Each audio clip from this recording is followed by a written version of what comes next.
El aviso. El joven Eduardo Ballesteros era un liberal convencido y un admirador fanático de Uribe Uribe y del doctor Porras. Seguía de cerca el movimiento liberal en Colombia y se carteaba con el joven líder liberal panameño, doctor Belisario Porras. Así es que estaba, como muchos otros jóvenes de su pueblo, solo esperando el momento ansiado de entrar en acción. Su padre y todos sus hermanos, por el contrario, eran conservadores. Don Sebastián, su padre, era un hombre muy virtuoso y trabajador que había logrado amasar una fortuna y conquistar una posición destacada en el pueblo. Por esto y por su rectitud, rayana en la severidad, más que por sus actuaciones en la política, que no habían sido muchas, el gobierno de aquella época lo había distinguido con el puesto de alcalde del distrito más de una vez, y siempre se había distinguido por el orden y la disciplina que había impuesto en el pueblo y la rigidez con que había castigado a los que transgredían la ley, cualquiera que fuese su posición o su fortuna. Una vez tuvo que imponer fuerte sanción a su propio hijo, el joven Eduardo, quien en una parranda se pasó en la bebida y le cortó las cuerdas del violín al músico del pueblo en un baile. Como alcalde, hizo arrestar a Eduardo y lo metió en el cepo, como era la costumbre de la época. Como padre, pagó los daños y perjuicios. Sea porque heredara esa extremada rectitud del padre, sea porque le guardara rencor, cuando estalló la revolución liberal en el Istmo y llegó a su pueblo el dominio de los liberales, el joven Eduardo fue de los primeros en la persecución de los enemigos políticos, sin exceptuar a sus hermanos y a su padre. Antes, por el contrario, habiéndose escondido estos para eludir la prisión y el pago de la contribución de guerra, fue el mismo Eduardo quien indicó a sus compañeros de armas el lugar en donde estaban. Grande fue la pena de don Sebastián al saberse delatado por su propio hijo, pero mayor aún fue su indignación y la dignidad y entereza con que se enfrentó a sus enemigos. Todos sus caballos de silla y todo su ganado fueron secuestrados, y una suma, fuerte para aquel tiempo, le fue impuesta como contribución de guerra, suma que se negó enérgicamente a pagar. Prefirió ir preso a la capital provincial antes que pagar el rescate que se le exigía. Mas antes de marchar al cautiverio, maldijo al hijo descarriado y dijo que no quería verlo más en la vida. Su esposa, sin embargo, pagó, poco tiempo después, la suma exigida y regresó el viejo patriarca a su casa, pero envejecido y quebrantado por las humillaciones sufridas y el dolor.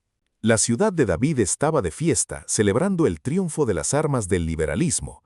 El joven militar Eduardo Ballesteros, que hacía meses se había enlistado como soldado en su pueblo natal, era ahora un oficial del ejército vencedor. Hoy se daba una recepción y un gran baile en David en honor de los oficiales. Pero él había amanecido un poco taciturno, un poco triste sin saber por qué, y no deseaba ir a ninguna parte sino estar solo. Ya en la tarde se encontró con su general y díjole «Capitán Ballesteros, hoy es nuestro día. Espero que nos divertiremos mucho esta noche». «Yo no me siento bien, mi general», díjole Ballesteros. «Con su venia, yo prefiero quedarme en el cuartel. No tengo deseos de ir a la fiesta». Pero el general insistió en que fuera, y cuando llegaba la hora, sin saber por qué, sintió Eduardo el deseo de cerrarse de negro. Cogió su chaqueta, le arrancó los cordones rojos y los botones dorados y los cambió por cordones y botones negros.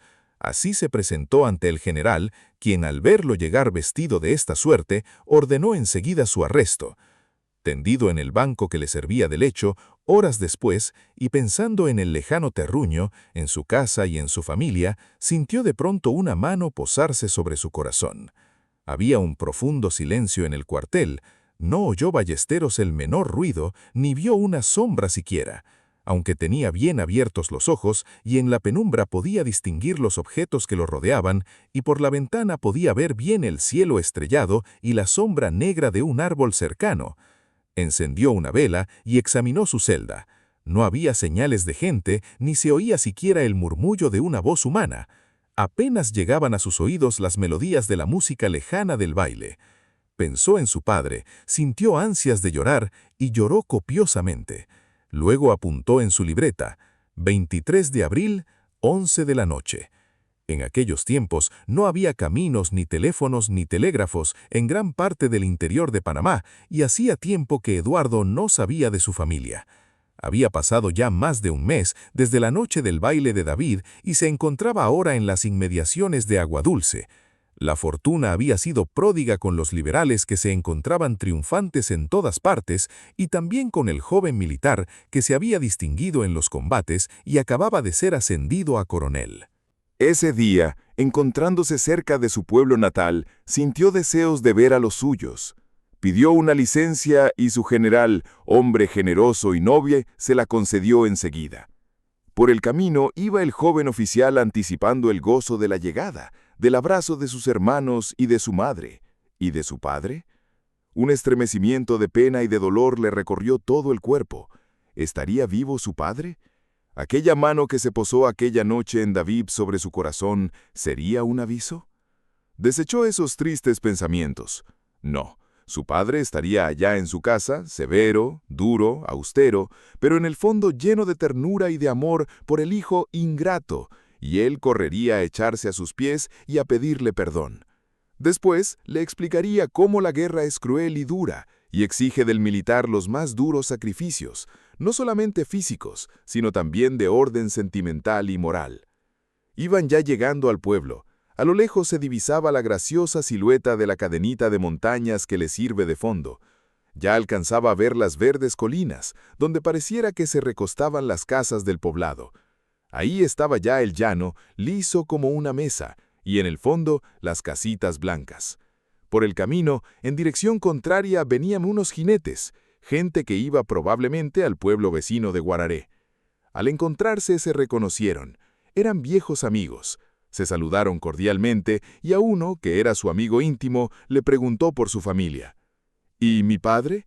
¿Qué razón me das de mi padre?, le inquirió con vehemencia. El amigo, medio sorprendido, le preguntó a su vez. ¿No lo sabías? Don Sebastián murió hace poco más de un mes, el día... Eduardo sacó rápidamente su libreta de apuntes. «No me digas», le interrumpió. «El 23 de abril a las 11 de la noche». «Sí, el 23 de abril en la noche. No sé la hora exacta».